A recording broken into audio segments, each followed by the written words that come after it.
Well, it is peak time for flu season, and flu and COVID ER visits and hospitalizations are rising across the country. The CDC is monitoring very high activity of respiratory illnesses in at least 9 states, many in the South, and as a dozen other states are facing high levels of respiratory viruses. ABC's Melissa Adon has the details.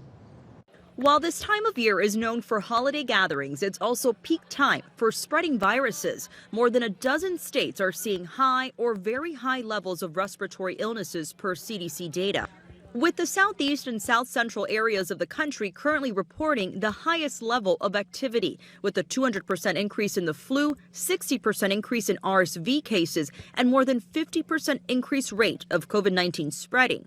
ABC's Dr. Darian Sutton explains the current rising numbers. A couple of reasons why. It's colder, we move closer, that increases transmission. There's evidence that COVID reduces our immune response, which can make us more susceptible to infection. There's also a new COVID-19 variant spreading, a subvariant of the Omicron, listed as a variant of interest. CDC's data shows that COVID rates are up for the 6th straight week. This while vaccination rates lag. Only 18.5% of people have gotten an update in their COVID vaccine. You want to make sure that you have that protection, that high quality mask, washing your hands, making sure you're updated on your vaccines, and always preparing for the highest risk person in the room.